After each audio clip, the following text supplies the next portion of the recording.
Olá pessoal, hoje nós vamos conversar sobre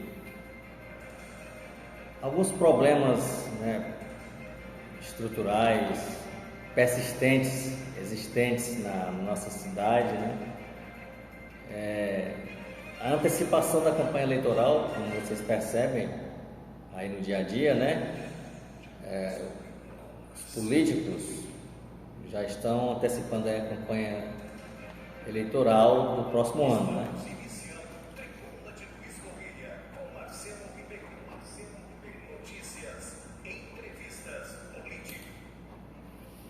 E pensar um pouco aqui no que melhorou, de uns tempos para cá na cidade, ou se não melhorou nada, e refletir um pouco sobre o futuro, também. Então, um dos problemas estruturais que precisa ser trabalhado, a longo prazo, e para se ter ele resolvido a longo prazo já era para ter sido iniciado há muito tempo. Então, por isso que a gente vive esperando que a solução desse problema se inicie logo, que é a questão das águas da chuva na cidade,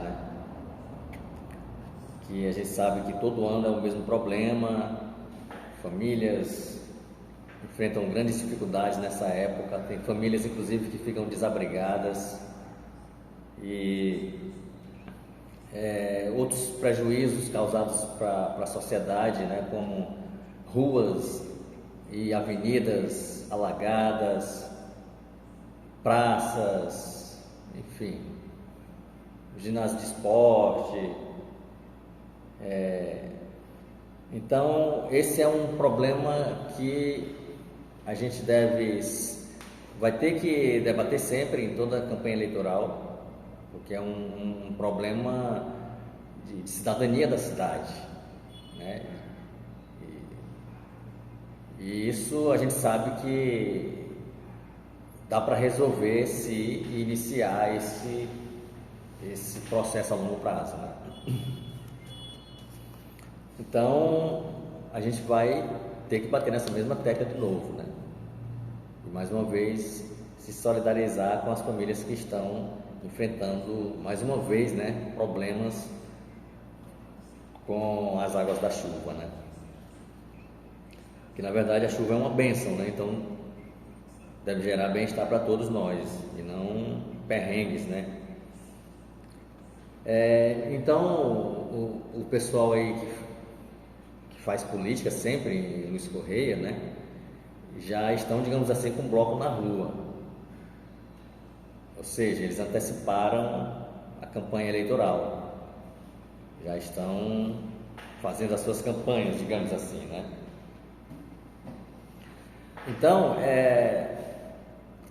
muitas raposas velhas da política, como diz o ditado popular, aquele pessoal antigo da política, que vive da política, que se tornaram políticos profissionais, são pré-candidatos, E os eleitores precisam refletir se é necessário esse pessoal continuar na política ou não.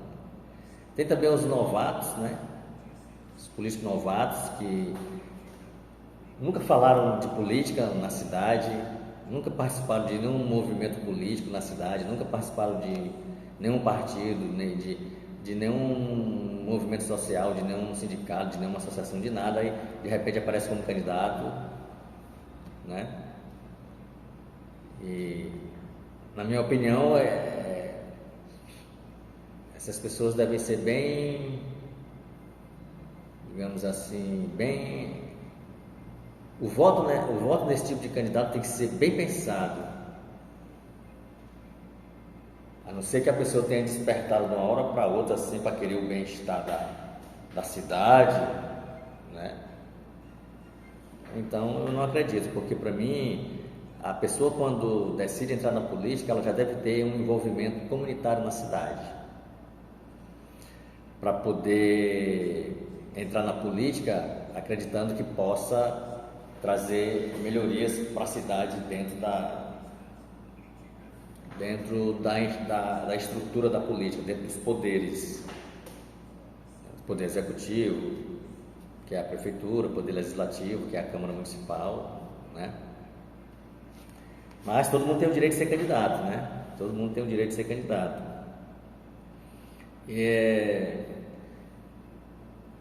Então, vai ter aí uma avaliação muito forte do governo da Maninha, até porque ela é a atual gestora, né? Está na atual administração municipal, à frente da atual administração, e também como vai acredito eu, para candidato à reeleição, né? Então, a Maninha teve um desafio muito grande, né, para administrar a cidade, né, o município. Primeiro porque nunca tinha sido prefeita, né, e dessa vez resolveu romper com os grupos tradicionais que ela seguia e lançar uma candidatura própria, e conseguiu a vitória. Então o desafio era resolver esses problemas estruturais, né, e tentar fazer alguma coisa de diferente e provar que era ou é a tão propagada mudança na campanha. Então, na minha opinião,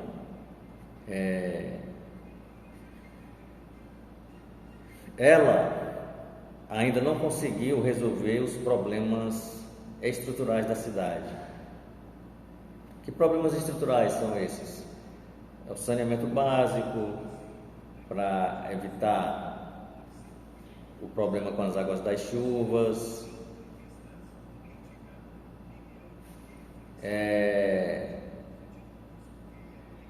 a estruturação do turismo enquanto indústria geradora de emprego e renda,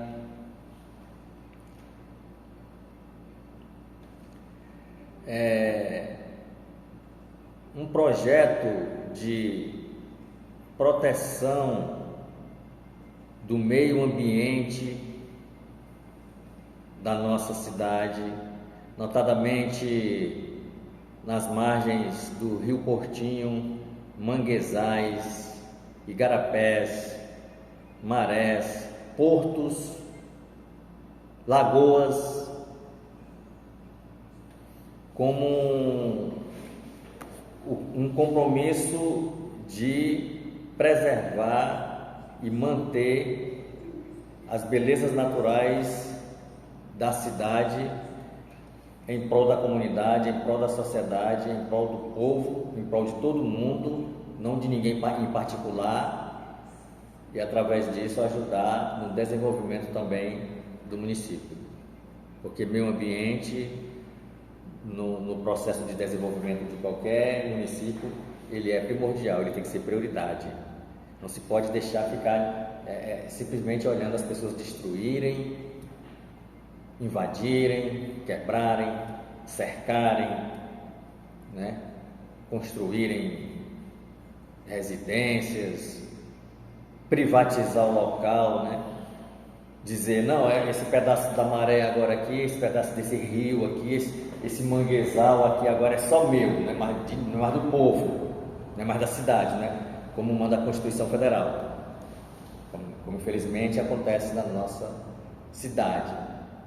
Então, esse é um dos problemas estruturais, um dos mais graves, inclusive, que a administração municipal um dia precisa ter a coragem de meter o dedo na ferida, em defesa da vida, do meio ambiente e da nossa população. Tem outros problemas estruturais também, que não vai dar para falar todos agora, mas eu vejo que ela fez alguma coisa de diferente.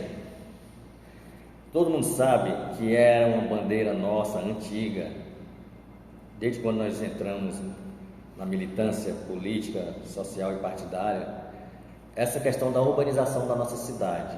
Sempre foi uma briga nossa, uma crítica nossa. A gente sempre disse e diz que quer ver a nossa cidade a cidade mais bonita, ou a mais bonita, ou uma das mais bonitas do litoral do Nordeste e do Piauí, ser a menina dos olhos do Piauí. Então, ela terá que ter ruas impecáveis na limpeza, na capina, na coleta do lixo, calçadas urbanizadas, asfaltadas, saneadas, se manterem secas no inverno, praças modernas, equipadas, né, com tudo que tem direito, com academia, quadra de esporte, enfim, com tudo, jardins coloridos, a cidade iluminada com luzes coloridas nas praças, nas avenidas, luzes potentes que deixem bastante iluminado, a orla da praia, enfim, já entra a questão do turismo que eu já falei, né? Então, eu vejo que amanhã deu um pontapé inicial nessas questões aí, que fazia tempo que a gente não via nada de nenhuma mudança nesse setor, né? Então, na questão das praças, por exemplo, que a gente sempre dizia que Luiz Corrêa não tinha praça, que tinha apenas espaços com calçadões encimentados, né? Hoje a gente vê o início de projetos de praças, né? Que a gente pode chamar de praça, que antes a administração passada, por exemplo, do Kim, né, do Caranguejo, colocava aquelas lajes nos bairros, várias lajes, tipo um calçadão de lajes e uns banquinhos de cimento, aí chamava de praça. Vocês lembram disso? Quer dizer, é um pensamento muito atrasado, assim, né? Um pensamento dinossaurico, não sei nem se tem essa expressão, porque nos tempos de hoje, colocar aquelas lajes lá, fazer um calçadão e chamar de praça, fala sério. Então a nossa crítica era muito pesada sobre isso. Aí de repente a gente vê a construção de um projeto mais ou menos parecido com o que a gente idealizava, né? Idealiza, que é uma praça realmente que a gente possa chamar de praça, com jardim, com quadra, com academia, né? Com lanchonetes, enfim. E aí já apareceu uma lá no Santa Luzia, está aparecendo agora da Camilo Ferreira, né? Camilo Ferreira. Espero que chegue na Luba Sueli. Espero que na Luba Sueli seja um projeto, inclusive, mais arrojado, né? Por ser a praça ali do balão da cidade e tal. Enfim, e outra coisa que também que a gente não via há bastante tempo, acho que mais de 20, 30 anos, né? Praça era 20, 30 anos, 40 anos que a gente não viu uma mudança. Mesma coisa asfalto, também que a gente fazia tempo que não via, né? Aí começamos a ver agora novamente, né? Em parceria com o governo do estado, né? Conseguiu bastante coisa nesse sentido de urbanização, né? Calçamento, asfalto, a urbanização lá do porto lá da ponta ali, né? Do porto do Piauí, Porto de Luiz Corrêa, né? Chamado assim, né? Mas nunca foi porto. E nem vai ser, né? Vão construir agora lá uma marina pesqueira. Mas a urbanização lá ficou show de bola, se transforma até num ponto turístico, que é muito lindo lá, né? Aquele lugar, aquele mar, aquelas pedras. A gente caminhando naquelas pedras dá a sensação que está dentro do oceano, né? Então, vejo algumas coisas diferentes, mas falta ainda resolver os problemas estruturais da cidade. Talvez ela vá dizer isso, talvez ela deva dizer que vai fazer isso com um segundo mandato, né? Então é o eleitorado aí que vai refletir sobre isso. Tem também o Rafael Silva, né? Que se coloca aí também como uma mudança, né? Mas também tem muitas críticas em cima dessa mudança, né?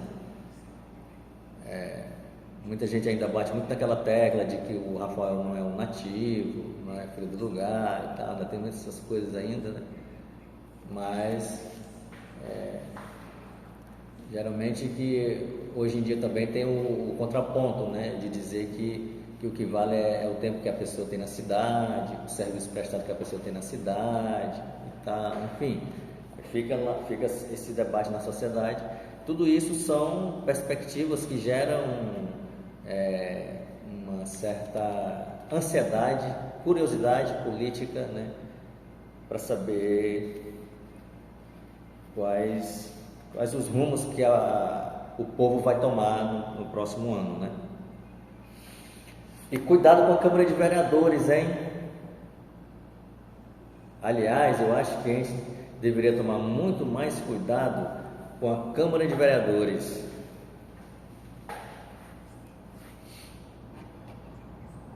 Com Marcelo Ribeiro, notícias, entrevistas, política, opinião e reflexão. O canal onde o povo de Luiz Correia tem voz e vez.